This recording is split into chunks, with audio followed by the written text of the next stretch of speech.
빌라도 법정에서 예수님께서 이제 재판을 받으시죠.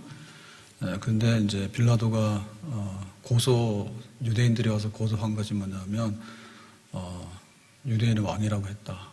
그래서 이제 그 로마에 반란을 일으킨다. 이제 이런 거 하고요. 그 다음에는 이제 세금을 내지 마라 했다.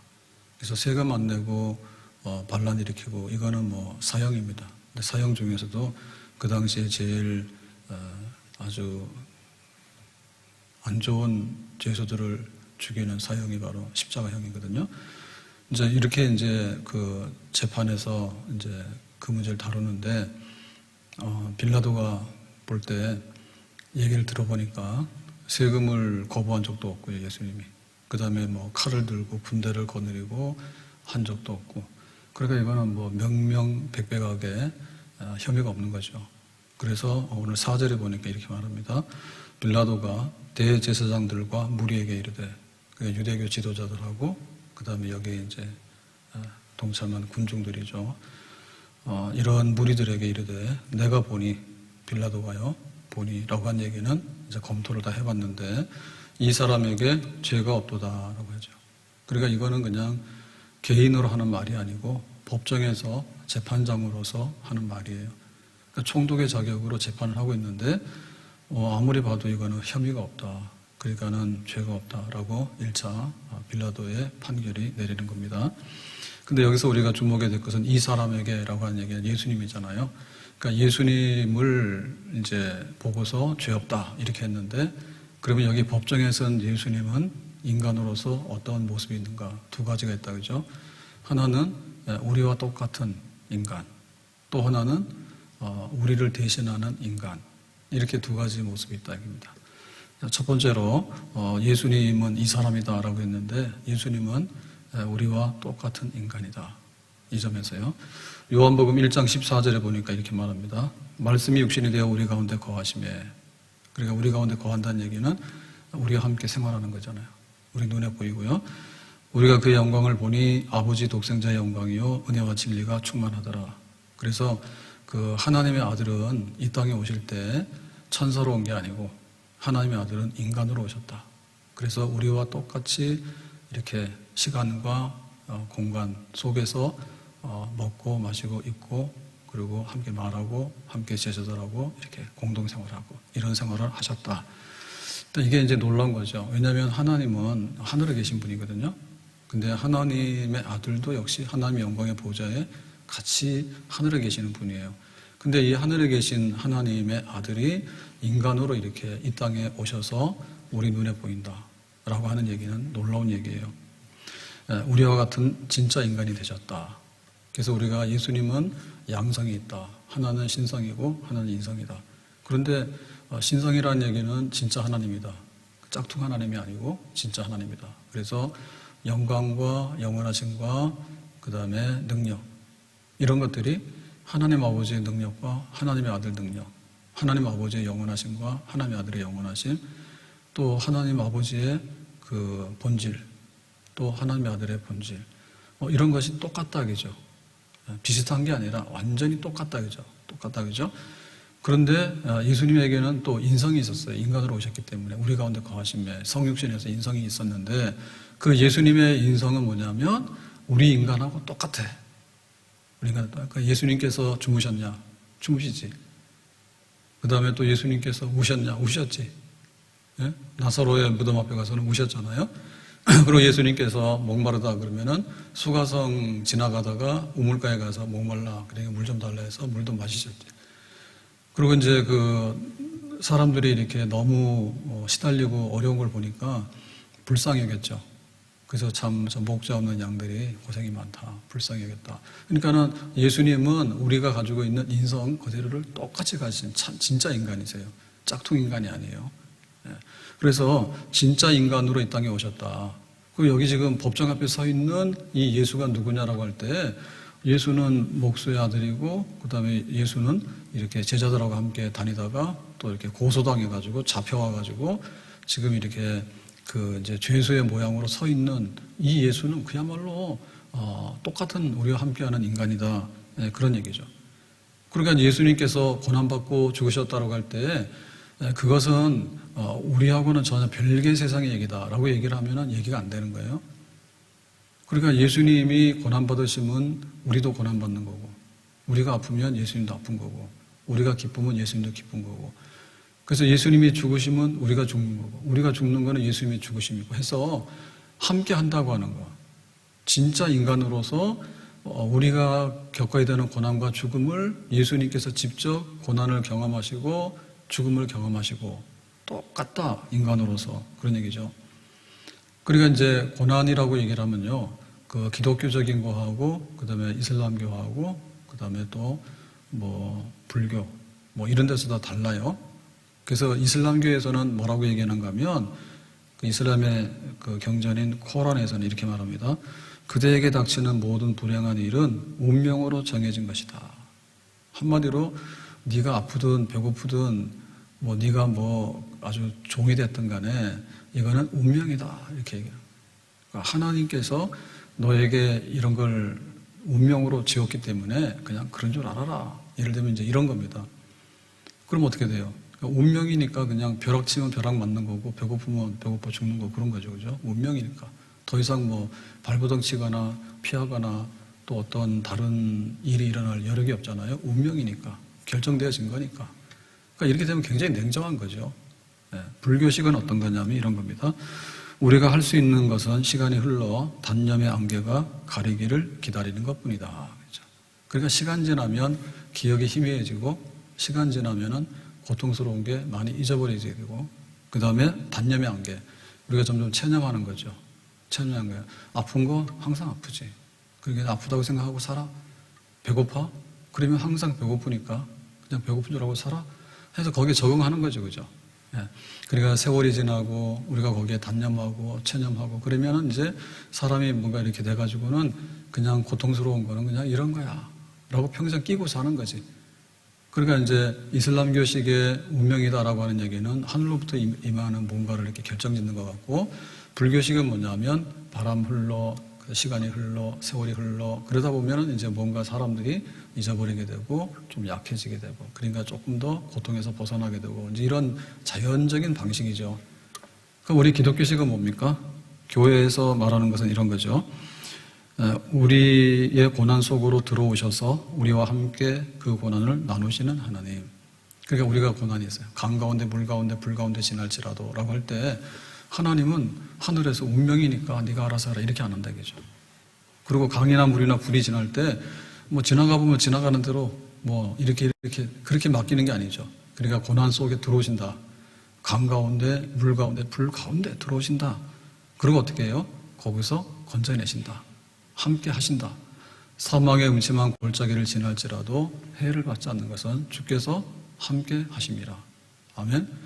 그러니까 지금 예수님께서 여기 법정에서 이렇게 재판을 받으시는데, 이 사람은 빌라도가 볼 때 이 예수는이라고 할 때 똑같은 인간이야. 그야말로 우리와 똑같은 인간이야. 그래서 예수님의 이 고난과 죽으심은 적어도 세 가지의 그 고난을 함께 다 가지고 있는데, 첫 번째 뭐 육체적인 고난입니다. 그러니까 병들고 배고프면 그냥 고난, 그죠? 두 번째 고난은 뭐냐면 그 주변의 관계 사이에서 일어나는 고난이에요. 그러니까 우리가 때로는 상대적인 고통이라는 게 있잖아요, 그죠? 저 사람 너무 행복한데 내가 행복하지 못하면 내 불행이 두 배처럼 보이는 거 있잖아요. 그럼 나 혼자 살 때는 문제가 없죠. 그래서 지금 결혼을 잘 안 하려고 하는 이유도 뭐냐면 관계성 때문에 그래요. 관계성 때문에. 그러니까 막 이렇게 결혼해서 시댁 뭐 또 막 이렇게 친가 이런 게 막 생기면은 복잡해. 애를 안 놓는 이유도 그거예요. 애 놓으면은 또 하나 또 이렇게 어려운 게 생기는 거예요. 그러니까 애 놓는 것도 힘들어. 예, 사회생활 하려고 하면 나가서 그 부딪히는 게 많아요. 여자들은 좀 여러 가지 안 좋은 조건들이 많이 붙고 이러다 보니까는 남자하고 경쟁하려면 결혼할 여력이 없어. 뭐 이렇게 하는 거예요. 그 관계성에서요, 여러 가지 문제가 많이 생기는 거예요. 그런 고난과 고통이 있는 거죠. 그 다음에 이제 세 번째 이 고난과 고통이라고 하는 것은요, 정서적인 거예요. 마음으로 느끼는 우리의 그 인격이라든지 이런 게 이제 훼손됨으로 오는 고난이에요. 먹는 건 똑같아요. 그런데 눈칫밥을 먹게 되면 우리가 굉장히 마음 불편한 거예요. 그래서 예수님의 고난은 어떤 거냐 할 때 그야말로 십자가의 고난입니다. 십자가의 고난입니다. 그러니까는 예수님이 채찍에 맞은 거는 실제 채찍이에요. 예수님께서 십자가에서 피를 흘리면서 죽어간 거는 실제적인 고통으로 죽어가는 거예요. 그러니까 이거를 우리가 제대로 알려고 그러면은 어찌 보면은 육체적인 고통을 많이 받을수록 예수님의 십자가에 근접할 수가 있어요. 내가 지금 눈이 하나 없어. 그런 사람은 그 육체적인 장애 혹은 내가 발 하나가 없어. 발이 없어. 다리가 하나 없어. 이럴 때 그 장애를 느끼면서 받는 고통이잖아요. 그러면 예수님의 십자가의 고통이라는 게 뭘까라고 할 때 그야말로 예수님이 눈 빠지고 뭐 옆구리 찔리고 그다음에 막 못이 박히고 그 육체적인 고난이 딱 예수님의 고난이고 또 우리의 고난이 예수님의 고난이 우리의 고난이 된 거죠. 예수님은 그런 고난이에요. 그래서 만약에 예수님께서 십자가에 죽으시는데 그냥 간단하게 뭐 딱 돌아가셨다 그러면은 그 고통은 크지 않아. 그죠? 순간적으로 쇼크로 돌아가셨다 그러면. 근데 예수님은 이렇게 채찍에 맞으시면서 몇 시간 동안 십자가에 매달려서 치료를 하고 이렇게 쇼크 나가지고 이렇게 받는 고통을 좀 받잖아요. 그런 고난이죠. 두 번째로 예수님의 이 고난이 관계성의 고난이라 했잖아요. 이 관계성이란 뭐냐면 유대교 지도자들이 예수님을 시기한다고. 유대교 지도자들이. 그래가지고 또 군중들이 일어나가지고 이제 막 예수님을 호산나 했다가 또 십자가에 죽이라 했다가 온탕 낸탕 왔다 갔다 하죠. 그러니까 그런 그 관계성 속에서 예수님은 부딪히면서 그 고통을 받는 거예요. 그러니까 우리가 관계성 속에서 받는 고통은 가족 간의 갈등 있죠. 가족이 좋은 면도 있지만은 때로는 가족이 있음으로 인해 가지고 갈등이 굉장히 많아요. 우리가 좋은 나라에서 태어나면은 국가가 안전하기 때문에 보장받는 게 많잖아요. 근데 국가 간의 갈등이 있으면 내전이 일어나요. 국가 간의 갈등이 내전이 일어나게 되고 그 다음에 이제 세대 간의 갈등이 일어나게 되면 충돌하게 되고 그 다음에 빈부, 그 다음에 인종차별. 지금 코로나 때문에 인종차별 많아요. 그래서 미국이나 유럽 같은 데서는 아시아인들 보면은 그냥 무작정 폭행도 당하고 막 그런 일 하잖아요. 그러니까 그런 그 관계성 속에서 불쑥불쑥 나오는 고난들이 굉장히 많지. 근데 예수님께서도 그거 다 겪으셨어요. 유대교 지도자들이 왜 그럴까? 또 가룟 유다가 예수님 배신하잖아요. 그러니까 그러한 관계성 속에서 예수님은 그 고난을 경험을 하신 거죠. 그러니까 예수님의 고난은 바로 우리가 관계성 속에서 겪을 수 있는 고난을 대변하는 고난이다. 그래 봅니다. 그럼 세 번째로는 정서적인 거잖아요. 그러니까 예수님께서 죽으실 때 육체만 고통받는 게 아니라 당신이 메시아면은 스스로 구원해라. 그 뭐하러 십자가에 매달려서 죽냐 그거죠. 그냥 내려와서 로마를 쳐부시거나 혹은 내가 메시아라고 하는 것을 보이면 안 되냐. 나사로야 일어나라니 나사로 일어났잖아요. 그런 식으로 해가지고 예수님께서 그 고난 십자가에서 탈출해버리고 뭔가 하면 되지 않겠냐 했는데 예수님께서는 그렇지 않아야죠. 그래서 네가 하나님의 아들이냐 그런 비난을 계속 받고 스스로 구원해봐라 그런 비난도 받고 유대인의 왕이냐 왕이 갖는 그 지팡이가 뭡니까? 홀이라고 하잖아요. 왕홀. 그죠? 왕권을 상징하는 지팡이 같잖아요. 그러니까 유대인이 왕이냐 해가지고 갈대를 가지고서 이제 예수님의 막 그 머리를 때리거나 이렇게 조롱을 하잖아요. 그래서 예수님은 굉장히 굴욕을 많이 당했습니다. 네, 우리가 굉장히 그 멸시를 받고 천대를 받는 경험을 하게 되는데 그러면은 고통스럽지. 법만 보고서 고통스러운 게 아니라 우리의 자존심 상하거나 우리의 존재감을 인정 못 받을 때 고통이 크잖아요. 내면적인 고통, 정서적인 고통이 크잖아요. 사람에게 겁을 주거나 혹은 그 사람의 명예를 손상시켜가지고 뒤에서 막 욕하고 이런 굉장히 힘들어. 그러니까 예수님께서 겪으신 고난은 그런 정서적인 고난까지를 다 포함하는 겁니다. 시편 22편 6절에 이렇게 말합니다. 나는 본래요 사람이 아니라 사람의 비방거리요 백성의 조롱거리이니라. 그래서 심지어 나는 벌레다라고 할잖아.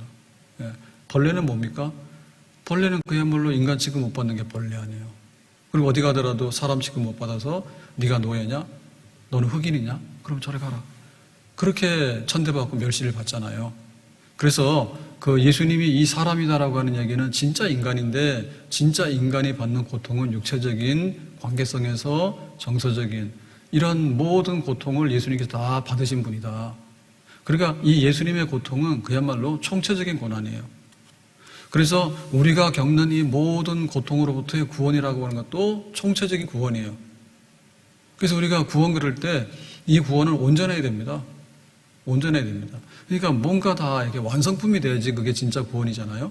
그러니까 진짜 완성품을 만들기 위해서는 진짜 그 전체적인 고통이 들어가야지 이 고통이 없는 제대로 된 완성품인 구원이 임하게 되는데, 예수님께서 빌라도 법정에서 고난받고 죽으심의 십자가형을 받게 되는 그 과정 속에서 제외된 고통이 없더라. 그러니까 우리가 예수 믿어서 구원받게 될 때 우리 구원 속에서 빠진 게 없더라. 그러니까는 돈 없는 사람에게는 돈 생겨서 먹는 게 구원이고, 병든 사람에게는 병에서 해방되는 것이 구원이고, 그리고 이런 사회적인 관계 속에서 충돌돼가지고 뭐 한국 사람 혹은 뭐 일산 사람 혹은 뭐 흑인 혹은 황인종 혹은 뭐 지역 출신, 그 다음에 뭐 학교 어디 나왔냐 해가지고 온갖 편견과 갈등들이 많아, 이 세상에는. 근데 그 모든 것으로부터 해방되어진 그런 고통에서 면제된 것이 구원인데, 예수님께서 그 고통을 받으셨기 때문에 우리에게 그런 온전한 구원이 임하게 되는 줄로 믿습니다. 그 구원 중의 구원은 우리의 정서적인 구원이에요. 그러니까 구원받고 나면은 두려움이 없어져요. 구원받고 나면 우리에게는 안식과 평안함이 임하게 되죠. 구원받게 되면 뭐냐면 자존감이 생기죠. 구원받고 나면 어떤 것으로부터 인해서 상처를 안 받는 그야말로 자기 내면의 행복이 임하게 되는 거죠. 아멘? 나는 벌레라겠다고, 벌레라. 그래서 굉장히 허무주의에서 허덕이는 사람들 있잖아요. 허무주의. 뭐 세상이 다 없어. 그러니까 뭐 그런 노래 부르면 막 인기가 있잖아요. 뭐 빈배. 불러도 뭐 빈잔, 뭐 빈배, 뭐 이래가지고 뭐 인생은 하숙생, 나그네 길, 뭐 이런 거 부르면 사람들이 막 따라 부르잖아. 예? 뭐 이풍진 세상을 만났으니 뭐 그러면 또 사람들이 거기 막 해가지고 또 막 1등 올라가잖아. 근데 그거로부터 벗어날 수 있는 게 뭐냐? 그 노래 부른다고 벗어나는 게 아니거든요. 그러니까 진짜 우리가 정서적으로 허무주의가 아니라 신본주의, 하나님이 계셔서 하나님을 경외함으로 인해서 나는 안정되고 나는 진짜 행복해 라고 하는 그런 구원의 자리에 이를 수 있는 것은 예수님께서 그런 정서적인 고난의 길에서 우리를 옮겨놨기 때문에 우리가 마음적으로 편안하고 하나님 중심으로 느끼는 그런 행복감이 넘치는 우리의 구원이 임하게 되는 줄로 믿습니다. 아멘. 그러니까 이 예수님의 그 인간 되심에 관해서 우리가 참으로 새로운 발견해야 됩니다. 예수님은 하나님의 아들이야. 그러니까 못하시는 게 없어. 그러고는 만약에 정말 하나님 보좌로 승천해서 가셨다 한다면 우리의 고통이 먼저 해결이 안 돼요. 근데 예수님께서 육체가 부셔져졌어요. 육체가 다 여기가 찢겨지고 해가지고 나중에는 생명을 유지하지 못하니까 예수님 사망에 이른 거잖아요. 예수님께서 겪는 그 관계 내지는 이런 그 정서적인 고통이라고 하는 것은요, 그야말로 벌레처럼 여겨져 가지고 나중에는 더 이상 조롱당할 게 없는 거죠. 예? 가서 막 갈대 상자로 갈대 지팡이로 때리질 않는가. 그 다음에 뭐 그 예수님이 왕이냐 해가지고 가시 면류관, 왕은 면류관을 쓰잖아요. 그러니까 가시로 면류관을 막 씌워가지고 피 나오게 해가지고 네가 왕이냐고 조롱하지 않는가, 침을 뱉지 않는가. 뭐 와서 뭐 온갖 사람들이 다 뭐 손가락질하고 욕하고 막 지나가는 그런 걸 다 당하잖아요. 그러니까 예수님은 이 땅에 오셔서 그냥 우리에게 어마어마한 걸 주고 그냥 가버리셨다라고 얘기를 하면 우리의 그 구원이라고 하는 것은 정말 너무나 먼 남의 일이 되는 거예요. 근데 예수님께서 인간으로 오셔서 우리와 함께 하시면서 우리가 가질 수 있는 인성으로서 느낄 수 있는 이 모든 죄로 인해서 받는 고통, 이 모든 것들을 예수님께서 친히 경험하시고 그것을 이미 지나가셨기 때문에 예수 믿고 예수 따라가는 우리에게는 그 모든 고통과 또 모든 죄로부터 해방되어져서 완전한 구원의 자리에 옮겨놓는 그런 진짜 하나님의 구원의 선물이 우리에게 임하게 될 줄로 믿습니다. 예수님의 인간다움, 예수님의 진짜 인간 되심에 대해서 우리가 바로 이해하게 되면 진짜 인간의 구원의 역사가 임하게 되는 줄로 믿습니다. 아멘. 그래서 그 거짓말하는 사람의 특징은 뭐냐면 자기 자신을 너무나 신화적인 존재로 만들어요. 신격화시키는. 그래서 각 나라의 그 건국 신화를 보면요, 전부 다 신통합니다. 네, 전부 다 신통합니다. 못난 조상 섬기는 백성은 없어. 그리고 이 사이비들이 전부 다 보면 뭐냐면 다 그래요. 김일성이 그 일가들은 다 그래. 뭐 백두산에서 뭐 말 타고 막 해가지고 뭐 어쩌고 전부 다 그 인간 아니기를 손꼽아 기다리면서요. 그거를 막 이렇게 막 강조를 굉장히 많이 해요. 인간이 아니었다 이거지. 그러니까는 그러는 거예요, 저. 김정은이는 살이 쪄가지고 막 뒤뚱뒤뚱 하는데 북한 사람들 영양실조 걸려가지고 죽는 사람이 얼마나 많아. 너무나 먼 당신이야. 어떻게 말이야, 인민 해방시켜가지고 지상 낙원을 이루려면은 똑같아야 되잖아? 그럼 여기도 홀쭉해야 되잖아? 근데 어떻게 뚱보가 여기 굶어 죽는 사람을 구원시키냐? 안 되지. 그리고 자기 자신들은 막 백두혈통인 거예요. 그래가지고 막 타고나기를 막 사상성이 있어가지고 막 이렇게 굉장히 영특한 가문으로 태어나는 거지. 보통 사람들은 완전 반동분자야. 반동분자야. 그러니까는 거기에 공감대가 없어요. 타고날 때부터 여기는 아주 그냥 뭐 자본주의 물 먹었다 해가지고 너는 막 수용소 가서 죽으라 해가지고 갖다 던져놨는데 그렇게 어떻게 그것이 이루어지냐 그죠? 안 이루어지는 거죠. 근데 예수님께서는 뭐 백두산으로 백마 타고 오시고 그다음에 뭐 나서부터 막 탁 나니까 막 무리를 걸어가시고 뭐 이런 소리 안 합니다. 그냥 마구간에서 나셔가지고 나중에는 죄인으로 붙들려가지고 죄인들이 겪는 고통을 다 받으시는데 뭐 매도 맞고 뼈도 부러지고 그다음에 피도 흘리고 그다음에 막 침뱉음도 당하고 그다음에 배신도 당하고 말이야. 가룟 유다한테 배신도 당하고 그다음에 그 유대교의 당국자들 얼마나 이리 같아요. 예? 지들 이권을 위해서 막 뜯어먹고 사는 사람들이잖아요. 성전을 중심으로 장사치 속으로 이뤄가지고 이런 막 그 악한 자들한테 예수님께서 모함을 당해가지고 이렇게 막 그 선동질 해가지고는 이렇게 혼자 다 뒤집어쓰고 가는 그런 고난의 길을 가신 인간 예수, 진짜 인간으로 오신 예수님, 그것 때문에 인간에게는 구원은 오직 예수님밖에 없다. 아멘.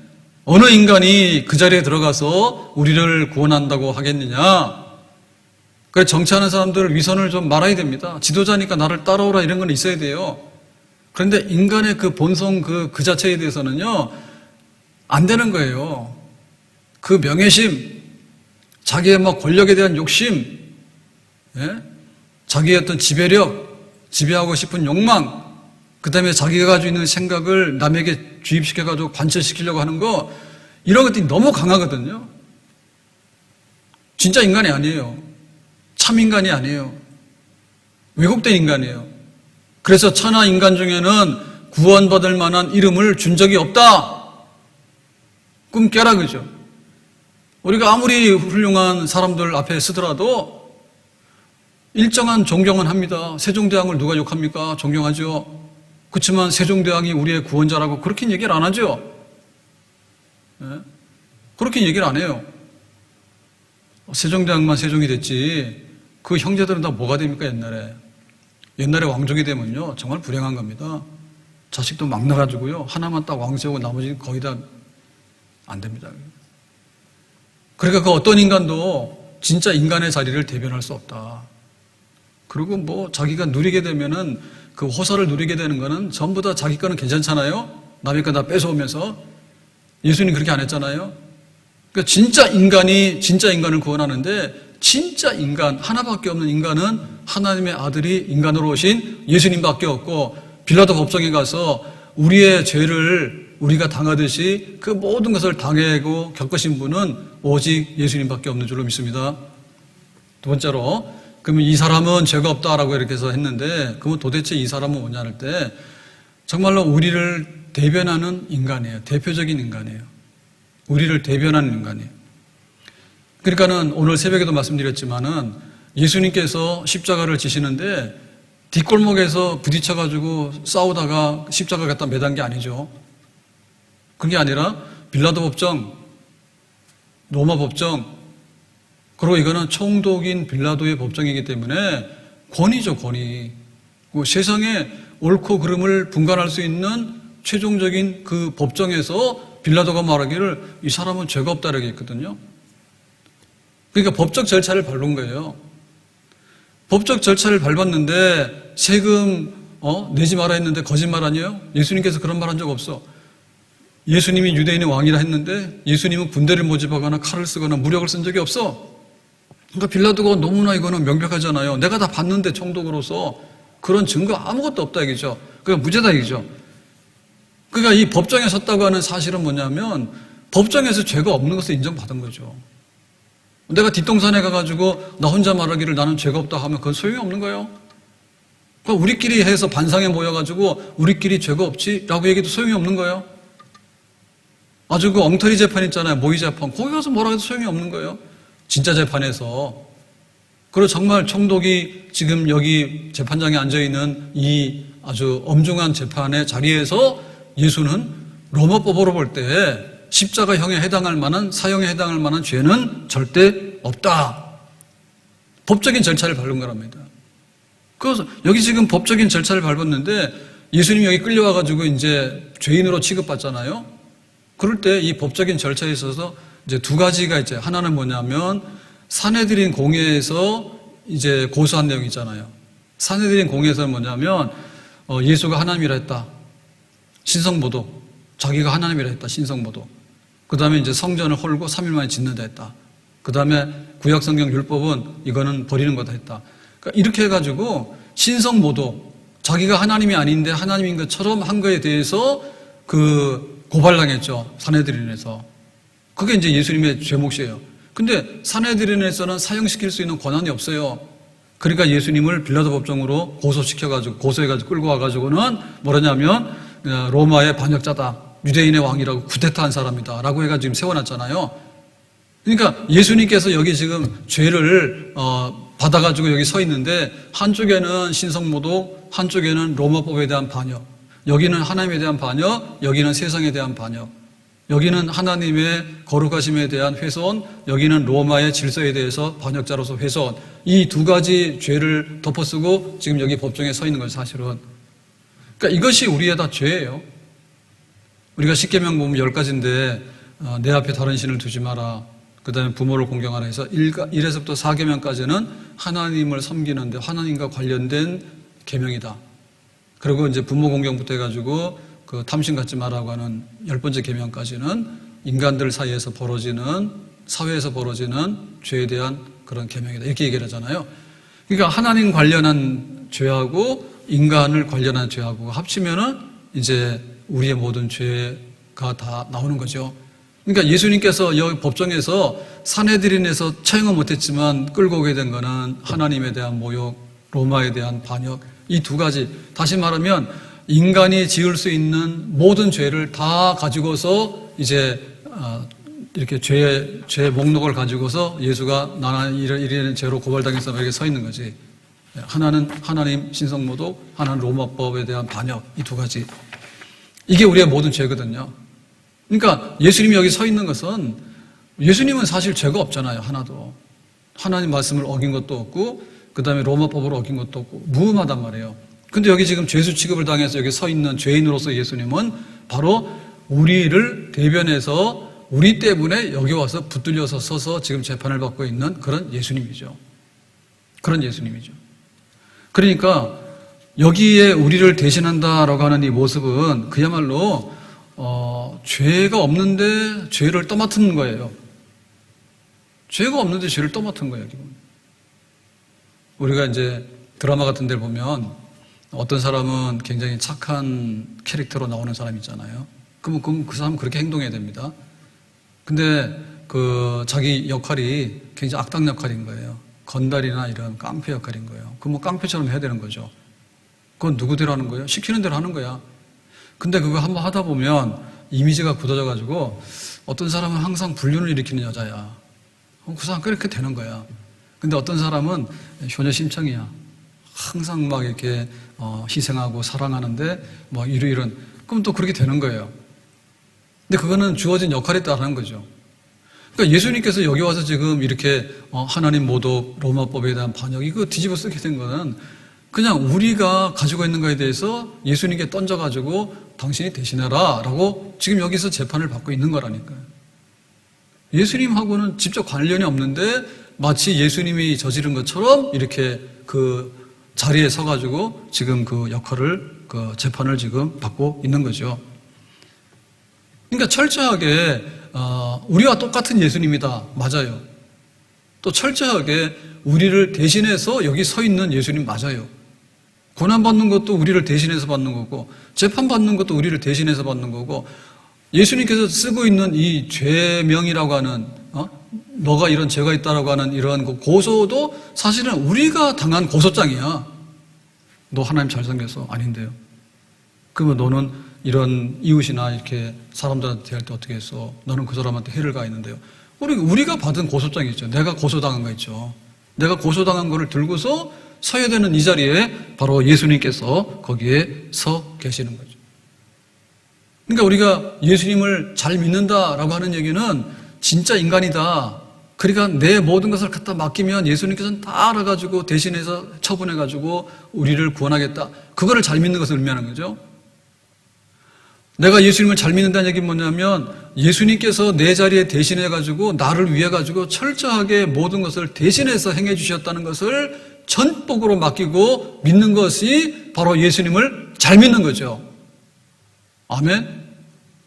그러니까 여기 서야 될 자리에, 내가 서야 될 자리에 예수님이 섰다라고 하는 것을 확실히 믿는 것이 믿음이에요.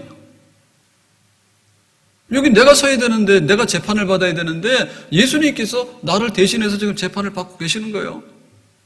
나를 대신해서. 그리고 내가 서야 되는 자리인데 예수님께서 지금 대신 쓰신 거예요. 그리고 그 죄의 형벌이 뭐냐 할 때 죄의 형벌이 사형이다라고 하는 거잖아요. 예, 사형이다라고 하는 것을 누가 받았습니까? 우리가 받아야 되는데 예수님께서 받고 계시는 거죠, 지금. 나의 짐을 예수님께서 대신 지시고 내가 서야 되는 자리에 예수님께서 대신 쓰시고 내가 받아야 될 모든 것에 관해서 예수님께서 나를 대신해서 받으시고 늘 울어도 눈물로써 못 갚을 줄 알아 몸 밖에 드릴 것 없어 이 몸 바칩니다. 내가 서야 되는 그 자리에서 나를 바로 아는 것이 복이에요. 그런데 내가 서야 될 자리에서 내가 지금 그 죄값을 받아서 내가 지금 그거를 감당을 해야 되는데 어찌할 거라고 할 때 예수님이 나를 대신해서 이 자리에 서가지고 그 모든 짐을 받으시고 죄의 형벌을 대신해서 받으셨다라고 하는 것을 똑바로 믿는 것이 우리의 믿음이라니까요. 그러니까 바꿔되는 거죠. 바꿔되는 거죠. 여기 빌라도의 법정에서 다른 데가 아니라 빌라도의 법정에서 우리가 하나님의 법정에서 우리가 서야 되는 거죠. 너 누구냐? 뭐 했냐? 여기 적힌 거 보니까 이러이러한 죄가 있는데 네가 그러냐? 라고 우리가 하나님 법정에서 다 서야 된단 말이에요. 그 빌라도 법정에서 예수님께서 쓰셨잖아요. 그래서 그거를 예수님께서 대신 다 감당해 주셨잖아요. 그러니까 그거를 우리가 딱 생각을 하게 되면 그게 확실하게 되면 뭐냐면 비로소 우리는 안심이 되는 거예요. 예수님께서 나를 위하셨구나, 대신하셨구나 라고 하는 것이 믿어지고 그것이 구체화될수록 우리는 거기서부터 자유로워지게 되는 거고 해방되게 되는 거죠. 아멘. 예수님 그 자리가 바로 내가 서야 될 자리인데 예수님께서 받으시는 것이 내가 받아야 되는 건데 빌라도 법정에서 정확하게 재판 가운데서 예수님은 무음하다고 죄가 없다고 그랬으니까 예수님이 나를 대신했기 때문에 나도 이제는 무흠하고 죄가 없는 사람이 되어서 이제는 자유하게 되고 이제는 세상으로 나가서 당당한 그런 삶을 살게 되는 우리가 되는 줄로 믿습니다. 법정에서 이루어진 사건. 법정에서 이루어진 사건. 그러니까 이거는 확실하게 우리에게 이미 법정적으로 지나간 사건이기 때문에 누구도 이거를 되돌릴 수는 없다. 왜냐하면 법에서 이거 죄라고 하면요, 그거 아니라고 할 수가 없어요. 그게 번복이 되기 전까지는 그대로 유지가 되는 거예요. 우리가 가다가 고통법규를 위반했어요. 그러면 벌금 5만 원 주세요. 라고 하면 그게 취소 처분 내려지기 전까지 내야 되는 거예요, 그냥. 뭐 1년 안 내면 안 되지. 근데 1년 지나고 나서 거기다가 그 뭐예요, 할증 붙어가지고 또 나오겠지. 안 없어진다니까, 그거는. 그래서 법에서 그냥 그렇다 그러면 그건 그대로 되는 거예요. 근데 만약에 법에서 뭐냐면 이거는 다 소멸돼가지고 없어진 거야라고 하면은 우리가 거기 시달릴 필요가 없는 거예요. 가끔가다 그러잖아요. 꿈꾸잖아요.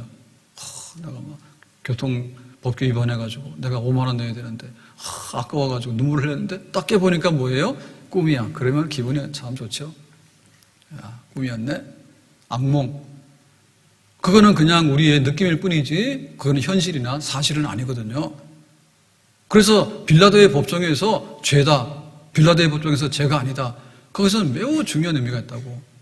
근데 이 법정 앞에 선 이분이 예수님인데 예수님께서 천사의 날개를 달고 와가지고 천사가 여기 앉아있다가 후루룩 날아가 버렸대. 그러면 우리하고는 상관이 없는 재판이 돼버리는 거예요. 그거는 정체불명의 재판이 돼버리는 것이고 정체불명의 십자가가 돼버리는 거죠.